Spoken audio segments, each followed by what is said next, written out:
Politician చూస్తే భయం, మనకే భవిష్యత్తు ఏదైనా అయిపోద్దా అన్నది. నాకు అలాంటి భయాలు లేవు. నేను కోరుకుంటుంది మీకు అదే చెప్తున్నాను, భయాలు వదిలేయండి. మీరు ప్రజాస్వామ్యాన్ని మనం పరిరక్షించుకోకపోతే ఎవడు పరిరక్షించుకోలేడు. విదేశాల్లో చాలాసార్లు వైసీపీ రాగానే తెలుగుదేశం మద్దతుదారులు చాలా మంది అన్నారు, అన్నా మేము ఇక్కడికి రాలేమన్నా, మేము ఇంకా ఇండియా రావంటే ఎక్కడికి పారిపోతారు మీరు, మేము అమెరికాలో ఉండిపోతామన్నారు. అమెరికాలో ఉంటారు, మీరు ఏం చేస్తున్నారు? బ్లాక్ లైవ్స్ మ్యాటర్ అని చెప్పి అక్కడ మరి నల్ల జాతీయులు పోరాడుతూ ఉన్నారు, వైట్ లైవ్స్ మ్యాటర్ అని చెప్పి తెల్లవాళ్ళు పోరాడుతూ ఉన్నారు. నిజంగా చెప్పాలంటే బ్రౌన్ లైవ్స్ డజంట్ మ్యాటర్. మనలాంటి బ్రౌన్ స్కిన్ ని, మనలాంటి తోల్ని అమెరికాలో నిజంగా గుర్తిస్తారా? ఎప్పుడు మన సెకండరీ గ్రేడ్ సిటిజన్స్ ఎక్కడికి వెళ్ళినా మన నేల ధర్మాన్ని, మన హక్కుని మనం కాపాడుకోకపోతే ఎక్కడికి పారిపోతాం మనం? ఈ నది, గోదావరి నది ఈ నేలను విడిచి పారిపోతాం? మీరు చెప్పండి. చెట్టుకున్న పక్షులైతే పారిపోతాయి ఎగిరి, వేళ్ళకి మట్టిలోకి వేళ్ళు వెళ్ళిపోయిన చెట్టు ఎక్కడికి పారిపోతాయి? అలా మనం ఎక్కడికి పారిపోతాం? ఒక చంద్రశేఖర్ రెడ్డి, ఒక గూండాన్ని చూసి, ఒక వైఎస్ జగన్ చూసి పారిపోతామా మనం? ఎక్కడికి పారిపోతాం? ఎంతకాలం పారిపోతాం? ఎదుర్కోవాలి. అందుకే నేను ఒక్కనే రాలా, నా కోసం కాదు. ఎందుకు అలయన్స్ పెట్టుకున్నానంటే మీకు ధైర్యం ఇవ్వడానికి పెట్టుకున్నాను. దానికోసం నేను తగ్గిపోయాను, నేను పార్టీగా తగ్గిపోయా. కానీ మీకు ధైర్యం రావాలి సగటు మనిషికి. లేదు ఈ పార్టీ బాగుంటుంది, ఈ ప్రభుత్వం వస్తుందని ఒక ధైర్యం ఉంటే మీరు కూడా ధైర్యంగా వచ్చి ప్రజాస్వామ్యాన్ని పరిరక్షించుకుంటారని ఒక ఆలోచనతో వచ్చాను నేను. ఇది మీ చాయిస్ ఇది.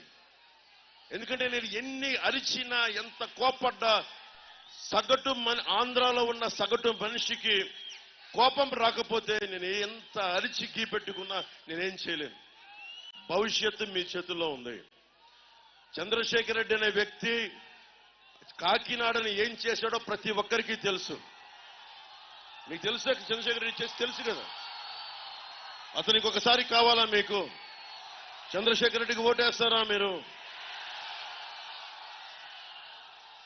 ఎందుకు? మళ్ళీ చంద్రశేఖర్ రెడ్డి వస్తే గూండాగర్దీ వచ్చేస్తుంది, మాఫియా సామ్రాజ్యం వచ్చేస్తే. వైసీపీకి ఓటేస్తే మీ ఆస్తులన్నింటినీ గాల్లో పెట్టిన దీపమే తీసేసుకుంటారు.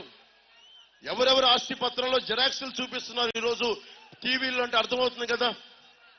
అంటే మన ఇంట్లో ఆస్తి పత్రాలు వాళ్ళు తీసేసుకుంటున్నారు, వాళ్ళు అవి కనిపిస్తా ఉంది స్పష్టంగా.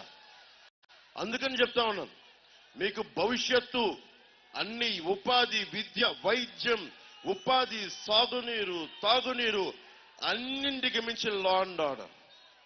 కాకినాడకి కావాల్సింది బలమైన లా అండ్ ఆర్డర్ కావాలి. కాకినాడకి రోడ్డు మీద ఒక చిన్న బ్లేడ్ బ్యాచోడు గాని, గూండాలు గాని రోడ్డు మీదకి వచ్చి యాషాలు అయితే మక్కెలు కాళ్ళు ఇరగొట్టి కింద నడిపించాలి. సెంటర్లో మక్కెలు ఇరగొట్టి ఒక్కొక్క గూండాగాడికి, ఒక్కొక్క మాఫియా గాడికి మక్కెలు, కాళ్ళు, కీళ్లు ఇరగొట్టే రోడ్ల మీద నడిపించాలి. అది రావాలంటే దమ్ముండాలి. దానికి జస్ట్ ప్రజాప్రతినిధిగా గెలిస్తే సరిపోదు, దమ్ముండాలి. మీ ప్రాణాల కోసం ప్రాణాలను అడ్డు పెట్టే నాలాంటోడు ఒకడు ముందు ఉండాలి. అప్పుడు కానీ చేయలేం.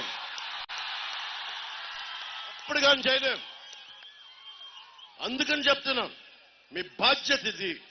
ఇది ప్రజాస్వామ్యం, మీ భవిష్యత్తు ఇది. ప్రజాస్వామ్యాన్ని మనందరం కలిసి పరిరక్షించుకోకపోతే మళ్ళీ వైఎస్ జగనే, మళ్ళీ వైసీపీఏ, మళ్ళీ గూండాలే వస్తారు. మీరు మట్టుకు బలంగా నిలబడి ఈ వైసీపీ ప్రభుత్వాన్ని కాకినాడ పార్లమెంటు ప్రజలు, కాకినాడ అర్బన్ ప్రజలు మట్టిలో తొక్కకపోతే మట్టుకు భవిష్యత్తు ఉండదు.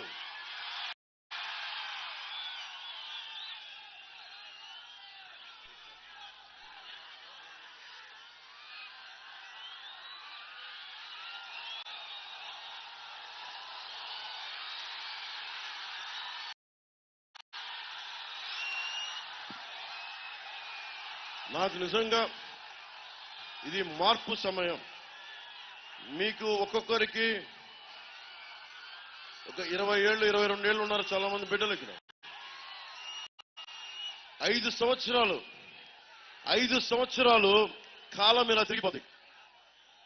2029 రావడానికి ఇట్లా అయిపోద్ది. 2019 వచ్చింది, కాలం గిరుని తిరిగింది, 2024 వచ్చేసింది. నువ్వు నాకు ఇలా చెప్పడం కాదు తల్లి, నాకు నువ్వు పోరాడాలి, నువ్వు ధైర్యంగా వెళ్ళాలి. నువ్వు ధైర్యంగా పోరాడపోతే నువ్వెన్ని చేసినా సరిపోదు. ఇక్కడ చాలా మంది చొక్కా పెట్టుకుని చొక్కా తీసుకు చూపిస్తూ ఉంటారు. చొక్కా నాకు కాదు, ఓటేసి చంద్రశేఖర్ రెడ్డికి చూపించింది. ఇట్లా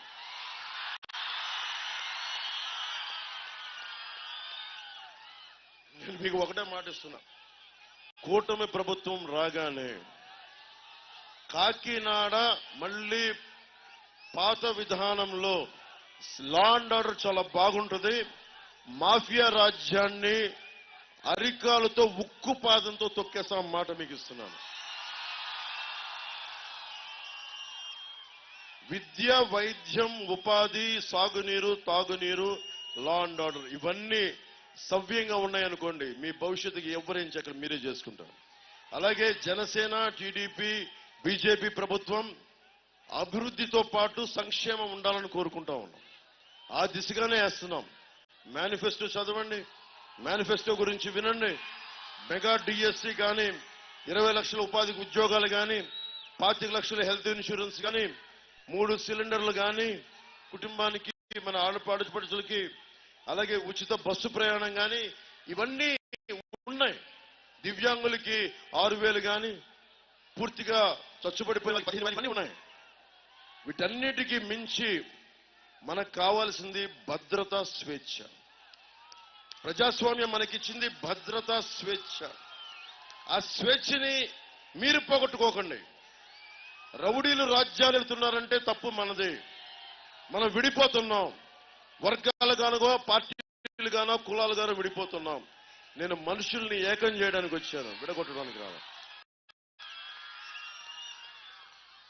సో మీ అందరికీ ఈ సమయాన ఒకటే కోరుకుంటున్నా, భవిష్యత్తు మొత్తం ఆంధ్రప్రదేశ్ ప్రజానీకానికి కాకినాడ నుంచి అందరినీ ఉద్దేశించి మాట్లాడుతున్నాను. మీరన్నీ గత 5 సంవత్సరాల్లో ఎవరెవరు ఏం చేశారు, వైసీపీ ప్రభుత్వం ఏం చేసింది, పవన్ కళ్యాణ్ ఎలా నిలబడ్డాడు, టీడీపీకి ఎలా బలం ఇచ్చాడు, ఎలా తగ్గి ముందుకు తీసుకెళ్లాడు, భారతీయ జనతా పార్టీ ప్రధానమంత్రి గారి నేతృత్వంలో మేము ఆంధ్రాలో పొత్తు పెట్టుకోమంటే ఆయన్ని నేను ఒప్పించానంటే ఎంత బలంగా మాట్లాడుంటానో మీరు అర్థం చేసుకోండి. దేనికి మాట్లాడాను? పవన్ కళ్యాణ్ ఎంపీ, ఎమ్మెల్యే కాకపోతే ఏమవ్వదు.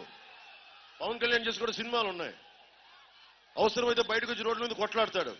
కానీ కావాల్సింది ఇంతమంది సమూహానికి, 5 కోట్ల మంది ప్రజలకి బలం ఇవ్వాలి అంటే జనసేన రోడ్డు మీదకి వస్తే గూండాలు కూడా బెదిరి పారిపోతారు.